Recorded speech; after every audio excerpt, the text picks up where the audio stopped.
Hey guys, happy Monday. Lighting. Going on a walk, but I thought I'd film topics with Tiffany. And fortunately, I have to hold the camera at like a weird.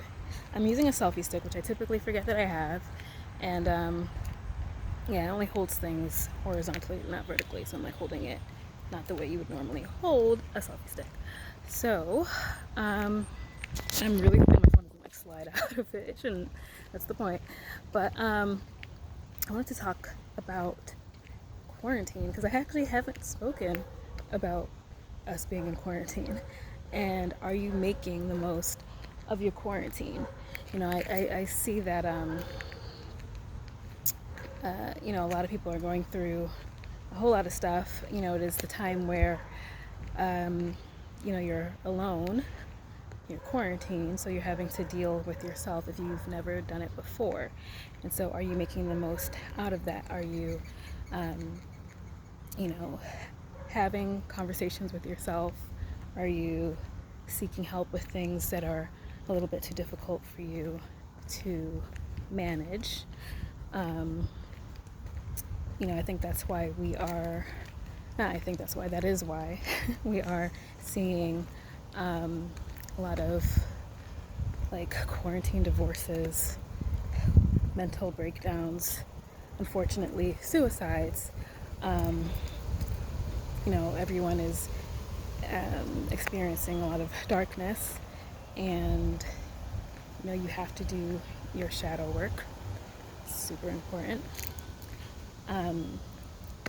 And I find that there's a lot of people actually that are doing relatively well, and those are the people that have actually done the work,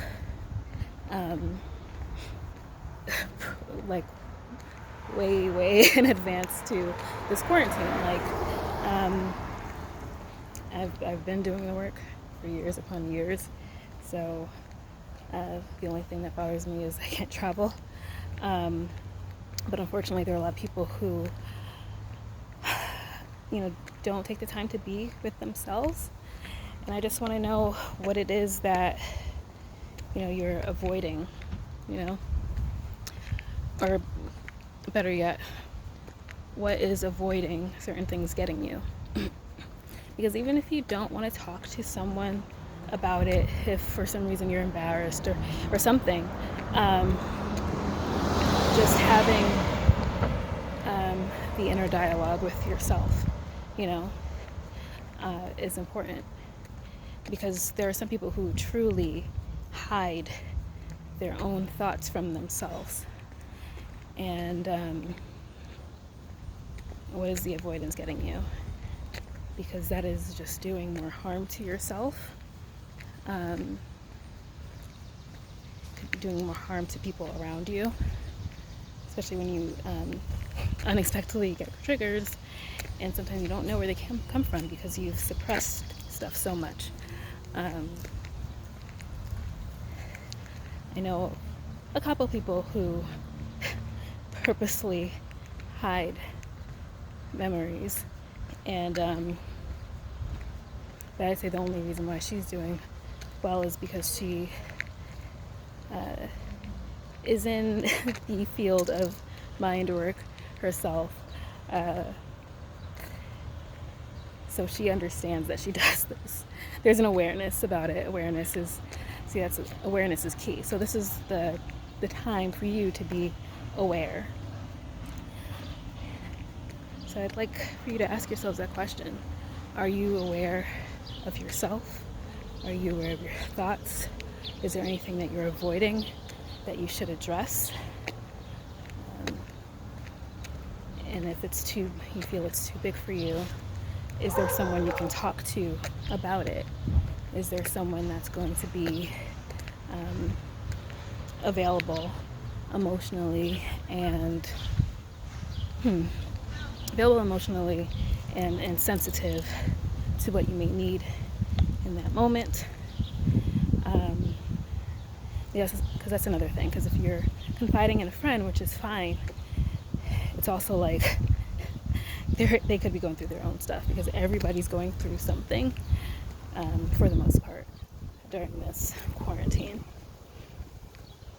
So, yeah, I'm like, that's probably why, and I'm sorry, I should apologize for that. I really didn't address quarantine at all because can't say I was really affected by it. But I can't just think of myself, especially because I'm in the helping business. So the point is, if you are feeling some kind of way about having to be with yourself too much, there's never too much of being with yourself. You should love being by yourself. I love being by myself. If you're feeling some kind of way about that, sit down and examine why, examine your thoughts, write about it.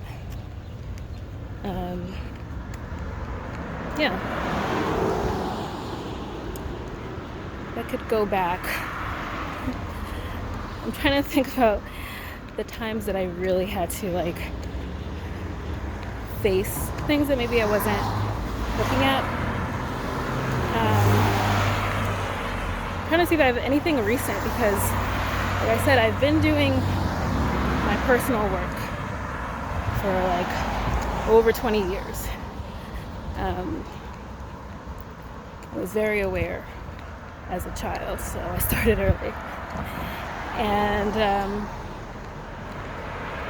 but I would say maybe the most recent was when I was actually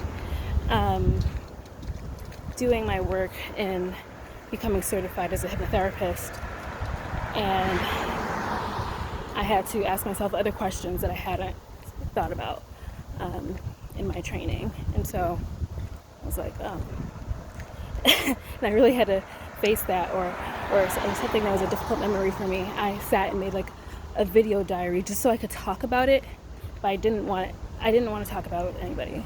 It was not something that I was going to share with anyone.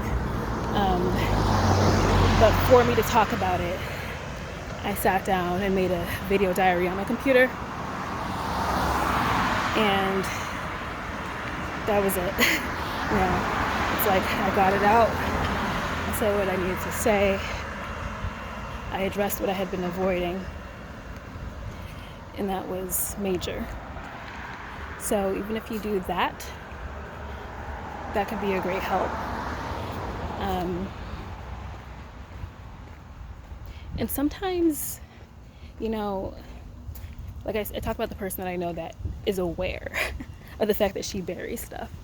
But what do you do if you're not aware? I have spoken to someone who was like, they're like, I know there must be something that I'm just not remembering.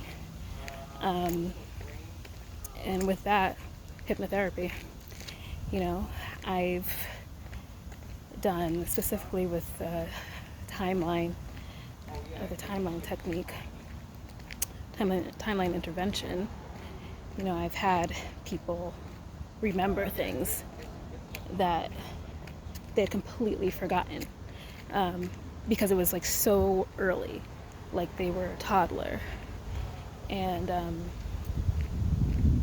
those things resurfaced. So there was the ability to go back and find the root cause, because if you're in your conscious mind,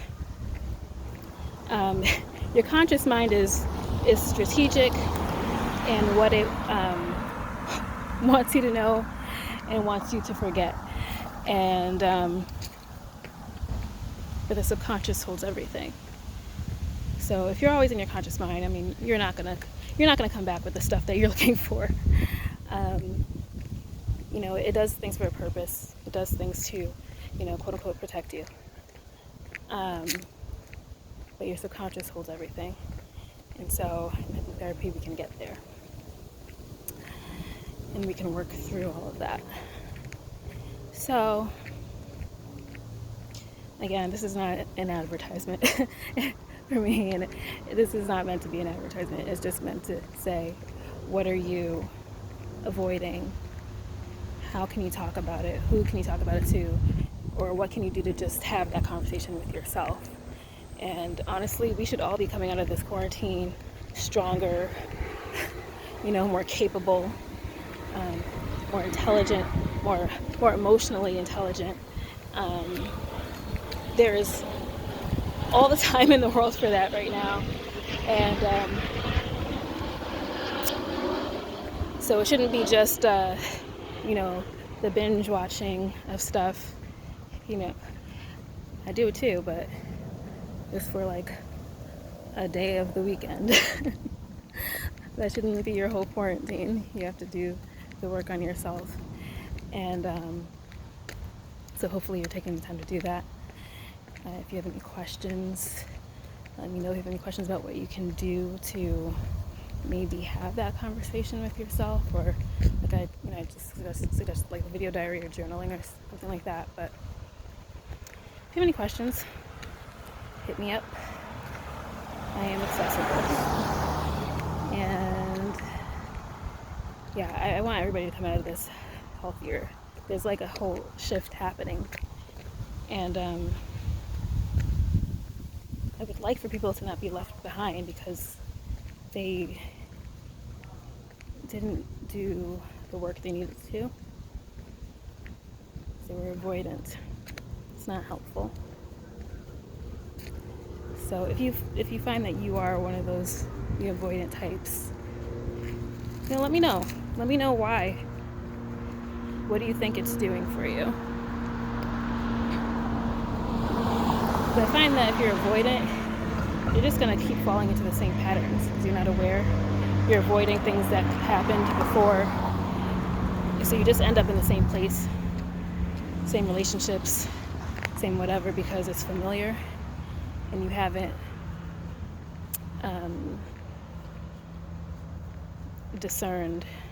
distinguished what the problem was. So you just find yourself in the same pattern. It's not helpful. So I hope this serves you well, and I will see you later.